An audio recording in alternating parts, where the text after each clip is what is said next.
Hi friends, ഈ video നമ്മൾ ചെയ്യുന്നത് ഒരു ഇൻട്രസ്റ്റിംഗ് വീഡിയോ ആണ് കേട്ടോ. ഇത് വലിയ ടെൻഷൻ അടിക്കുന്ന വീഡിയോ ഒന്നുമല്ല.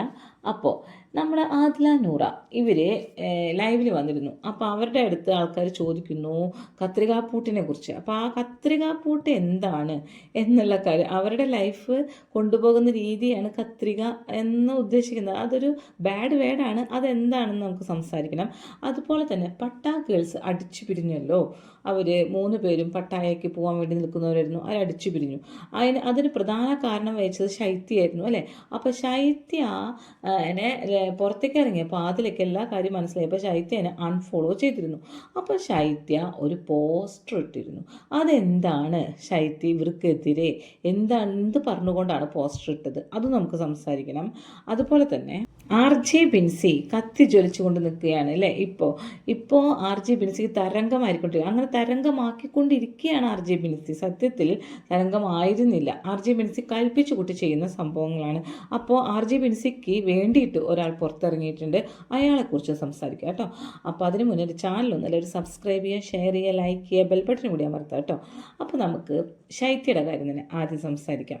അപ്പോൾ ശൈത്യ ബിഗ് ബോസിൽ റീ എൻട്രി ചെയ്യുന്നു. അങ്ങനെ അവരുടെ ഫ്രണ്ട്ഷിപ്പ്, പട്ടായ ഗേൾസിൻ്റെ ഫ്രണ്ട്ഷിപ്പ് തകർക്കുന്നു. അപ്പോൾ ഞാൻ വിചാരിച്ചിരുന്നത് എന്താണ്, നമ്മുടെ ആദില നൂറ അനുമോള് പുറത്തേക്ക് ഇറങ്ങിയത് ഭയങ്കര കൂട്ടുകെട്ടാവും, ഒരു വീട്ടിൽ ഒരുമിച്ച് കയറി വരുന്നു, അങ്ങനെ ആദില നൂറ ഉയരാൻ പോകുന്നു, അതായത് അനുമോള് മുഖാന്തരം എന്ന് ഞാൻ വിചാരിച്ചത്. പക്ഷെ വളരെയധികം താഴ്ന്നു പോയി ശൈത്യ കാരണമാണ്. അപ്പോൾ ഇത് അറിഞ്ഞിട്ട് ആദ്യത്തിലൊന്നും അറിഞ്ഞിട്ടുണ്ടായിരുന്നില്ല. ഫോൺ കിട്ടിയപ്പോൾ തന്നെ അറിഞ്ഞില്ല. കുറച്ച് നാൾ കഴിഞ്ഞപ്പോഴാണ് അറിഞ്ഞത്. ഒരു 5-6 ദിവസം കഴിഞ്ഞ് പറഞ്ഞപ്പോൾ ആള് വേഗം ശൈത്യനെ പിടിച്ച് അൺഫോളോ ചെയ്തു. അപ്പോൾ 2-3 ദിവസം മുന്നേ ഫോളോ ചെയ്തിട്ടേ ഉള്ളൂ കേട്ടോ. അപ്പം തന്നെ അൺഫോളോ ചെയ്തു കേട്ടോ. അപ്പോൾ ശൈത്യക്ക് അതിനെതിരെ ദേഷ്യം വന്നു. അപ്പോൾ ശൈത്യ ഒരു പോസ്റ്റർ ഇട്ടു കേട്ടോ. ആ പോസ്റ്റർ എന്താണെന്ന് ഇപ്പോൾ ഞാൻ കാണിച്ചു തരാം നിങ്ങൾക്ക്. അപ്പോൾ ഇതാണ് കേട്ടോ അവർക്കെതിരെ ഇട്ടൊരു പോസ്റ്റർ. ഇത് അനുമോൾക്കും അതുപോലെ തന്നെ ആദിലയ്ക്ക് നൂറയ്ക്കും വേണ്ടി ഇട്ട ശൈത്യയുടെ പോസ്റ്ററാണ്. അതിൻ്റെ ഉള്ളടക്കം എന്താണെന്ന് ഞാൻ പറഞ്ഞുതരാം. എൻ്റെ ജീവിതത്തിൽ നിന്ന് ആളുകളെ മാറ്റിയിട്ടുണ്ടെങ്കിൽ, ദൈവം മാറ്റിയിട്ടുണ്ടെങ്കിൽ, അവർ എൻ്റെ ലൈഫിൽ നിൽക്കുകയാണെങ്കിൽ എനിക്ക് ഏറ്റവും കൂടുതൽ സങ്കടപ്പെടും അല്ലേ. അതായത് എൻ്റെ ലൈഫിൽ നിന്ന് ആൾക്കാരെ മാറ്റുമ്പോൾ എനിക്ക് കുറച്ച് സങ്കടം വരും. അവർ എൻ്റെ ലൈഫിൽ നിൽക്കുകയാണെങ്കിൽ അതിലും കൂടുതൽ ഞാൻ നന്നായി സങ്കടപ്പെടേണ്ടി വരും. അതുകൊണ്ട് തന്നെ എന്നേക്കാൾ കൂടുതൽ ദൈവം അത് കാണുന്നുണ്ട്. അതുകൊണ്ട് തന്നെ അവരിൽ നിന്ന് എന്നെ വേർപ്പെടുത്തി, അനുമോളിൽ നിന്നിട്ടാണെങ്കിലും ആതിരയിൽ നിന്നിട്ട് നൂറയിൽ നിന്നിട്ടാണെങ്കിലും വേർപ്പെടുത്തി എന്നാണ് ഈ ശൈത്യ ഉദ്ദേശിക്കുന്നത്. സത്യത്തിൽ ശൈത്യയല്ലേ ഇവരെയൊക്കെ വേർപ്പെടുത്തിയത്. ശൈത്യയുടെ തലനിറം മനസ്സിലാക്കി ഇവരുടെ പോസ്റ്റർ നിങ്ങൾ കണ്ടോ? രസകരമല്ലേ ഇതൊക്കെ കാണാൻ നല്ല ഭംഗിയുണ്ടല്ലേ. ഇനി അടുത്ത ഭാഗത്തിലേക്ക് നമുക്ക് കടക്കാം കേട്ടോ. ഇനി RJ ബിൻസിയുടെ ഊഴം. RJ ബിൻസി കത്തി ജ്വലിച്ച് നിൽക്കാൻ വേണ്ടി RJ ബിൻസി ഓരോരുത്തർ ഇറക്കിക്കൊണ്ടിരിക്കുകയാണ്. ഓരോ ദിവസവും കണ്ടന്റ് RJ ബിൻസിയുടെ വക വരണം, എങ്കിൽ മാത്രമേ സോഷ്യൽ മീഡിയ കത്തി നിൽക്കുകയുള്ളൂ.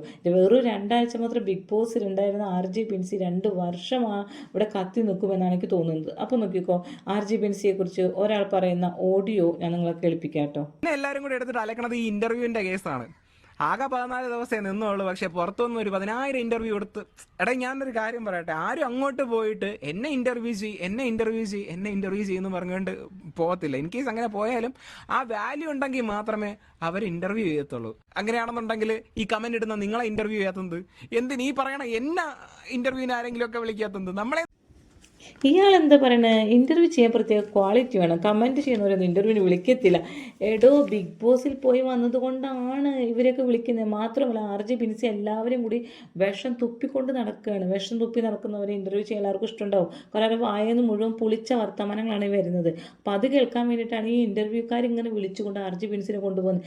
RJ ബിൻസിയുടെ എല്ലാ ഇൻ്റർവ്യൂ നിങ്ങൾ കണ്ടിട്ടുണ്ടോ മര്യാദയ്ക്ക്? ഫുള്ളും വിഷം തുപ്പിക്കൊണ്ടിരിക്കുക. ഇങ്ങനൊരു സ്ത്രീ എന്താ 1 വട്ടം 2 വട്ടം 3 വട്ടം പറഞ്ഞ ആൾക്കാർക്ക് മനസ്സിലാവും. ഇതിങ്ങനെ പറഞ്ഞുകൊണ്ടിരിക്കുക. അനുമോൾ അങ്ങനെ, ശൈത്യം ഇങ്ങനെ, പിന്നെന്താണ് മസ്താനി അങ്ങനെ, ചാച്ച ഇങ്ങനെ, അപ്പാനി ഇങ്ങനെ. ഇതെന്തുവാണിത്? ഇതൊക്കെ ഞങ്ങൾ കണ്ടതാണ്. എല്ലാം ഈ ഇവരുടെ ബിൻസിയുടെ സ്വഭാവം, എല്ലാവരുടെ സ്വഭാവം ഞങ്ങൾ കണ്ടതാണ്. ഇനി ഒന്നും നിങ്ങൾ വെളുപ്പിക്കാൻ നിൽക്കണ്ട. കുറേ ഇൻ്റർവ്യൂ അറ്റൻഡ് ചെയ്തിട്ട് ഇൻ്റർവ്യൂക്കാർ വിളിക്കുന്നതേ ഈ ചീഞ്ഞ വായ കൊണ്ട് നടക്കുന്ന കാരണം തന്നെയാണ് കേട്ടോ. ആ പാവപ്പെട്ട അവളുടെ ചാച്ചൻ, അവളുടെ അച്ഛൻ വെറും പാവ മനുഷ്യനാണ്. എനിക്കറിയാവുന്നുള്ളൊരു മനുഷ്യനാണ്. ആ പുള്ളിക്കാരനെ ഇറക്കിയേറ്റി. അത് കഴിഞ്ഞിട്ട് അവളുടെ അമ്മയെ ഇറക്കിയേറ്റി. അനിയത്തി അധികം ഞാൻ കണ്ടിട്ടില്ല. ഫാമിലി കംപ്ലീറ്റ് ഇങ്ങനെ സൈബർ അറ്റാക്ക്. ഇതിന് മാത്രം എന്ത് തെറ്റാണ് ചെയ്തത്? ഒരു ബിഗ് ബോസിൽ പോയി ഒരു 14 ദിവസം നിന്നതാ? അല്ലെങ്കിൽ അവിടെ പോയി ഗെയിം കളിച്ചതാ? ഇതൊക്കെ ഒരു തെറ്റാണെന്ന് എനിക്ക് പേഴ്സണലി ഫീൽ ചെയ്തിട്ടില്ല. പറഞ്ഞ് പഠിപ്പിച്ച് അതേപോലെ അയാൾ വന്ന് പറയുന്നുണ്ട്. കൃത്യമായി പൈസ കൊടുക്കണം കേട്ടോ ബിൻസി. അല്ലാതെ അയാൾ ഒരു അണ്ണും ഇവിടെ തെറ്റാതെ പറഞ്ഞിട്ടുണ്ട്. ചാച്ചനെ ഇറക്കറ്റി. ആരെ ഇറക്കറ്റി? ഞാൻ കേട്ടിട്ടില്ല ചാച്ചനെ ഇറക്കറ്റി കാര്യം. അനിയത്തീനെ അമ്മേനൊക്കെ ഇറക്കറ്റിന്ന്. സ്വന്തം മോള് നടന്ന് പറഞ്ഞുകൊണ്ടിരിക്കുക ചാച്ചൻ്റെ ഓട്ടോ മറ്റവൻ്റെ ഓട്ടോ എന്ന് പറഞ്ഞിട്ട്. സ്വന്തം മോളാണ് ഇറക്കറ്റിക്കൊണ്ടിരിക്കുന്നത് ഒന്ന് തിളങ്ങാൻ വേണ്ടിയിട്ട്. ചാച്ചനും മോളും അമ്മയൊക്കെ കൂടിയ ഫാമിലി ഇങ്ങനെ തിളങ്ങി നിൽക്കാൻ വേണ്ടിയിട്ട് ഈ മോള് തന്നെ. ഇപ്പോൾ ഇയാൾ ഇറക്കിയിരിക്കുന്നതും ഈ മോളൊക്കെ തന്നെയാണ്. അപ്പോൾ ഏറെ കയറിക്കൊണ്ട് നടക്കുന്നത് അവർക്ക് സുഖമാണെങ്കിൽ അവരോട് നടക്കട്ടേന്നേ. ഇനി അടുത്ത് നമുക്ക് കത്രികപ്പൂട്ടൊന്ന് നോക്കാം കേട്ടോ. കത്രികപ്പൂട്ട് നമ്മൾ ഇവർ രണ്ടുപേരും കൂടി, നമ്മുടെ ആദില നൂറ, ഇവർ രണ്ടുപേരും കൂടി ലൈവിൽ വന്നു. അപ്പോഴാണ് കത്രികപ്പൂട്ടിൻ്റെ കാര്യം ആര് പറയുന്നത്, ലൈവിൽ ഒരാൾ വന്ന് മെസ്സേജ് ഇടുന്നത്. അപ്പോൾ അതിന് മറുപടി ഇവരെന്താ പറയുന്നതെന്നറിയോ?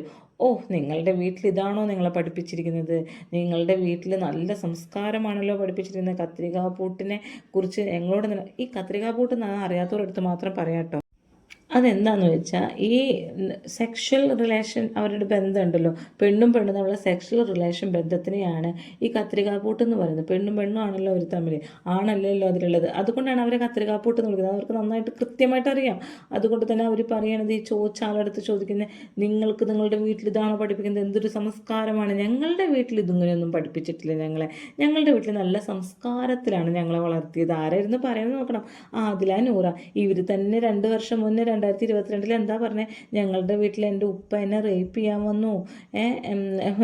ഇവള് ഈ ആദിലും നൂറിയും ഇരുന്നിട്ട് അവരുടെ വീട്ടുകാരെ തരം താഴ്ത്തി. അയ്യേ, ഉമ്മ ഇത്രയും എണ്ണത്തിനെ പ്രസവിച്ചിട്ടു എന്ന് നൂറ പറഞ്ഞതാണ്.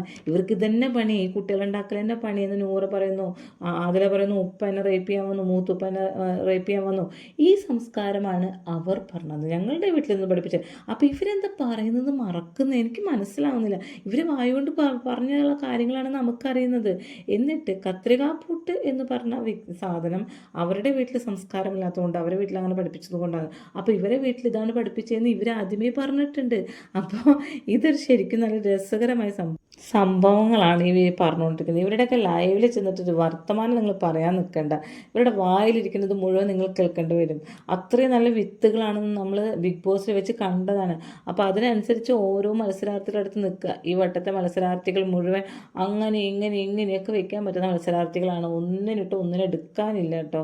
അതുകൊണ്ട് തന്നെ ഇവരെ കാര്യം പറയുമ്പോൾ തന്നെ എന്തൊന്നും പറയുക, ഈ ആദില നൂറിനൊക്കെ എന്തിനാണ് അതിനുള്ളിലേക്ക് കൊണ്ടുപോകുന്ന ഒരു പിടുത്തല്ല. വെറുതെ അസൂയും കുശുമ്പും കുത്താനാണോ ദൈവമേ ഇട്ടിളൊക്കെ കൊണ്ടുപോകുന്നത്? ഇനി വേണ്ടത് എന്താണെന്നൊരു സമൂഹത്തിൻ്റെ ഏറ്റവും താഴെ തട്ടിലുള്ള ഈ പെണ്ണുങ്ങളെയും ആണുങ്ങളെയും എടുക്കണം. കൃഷിക്കാർ, അങ്ങനെയുള്ള ആൾക്കാരെ എടുക്കണം. അതായത് സാധാ ലെവലിൽ ജീവിച്ചു പോകുന്നവരെ.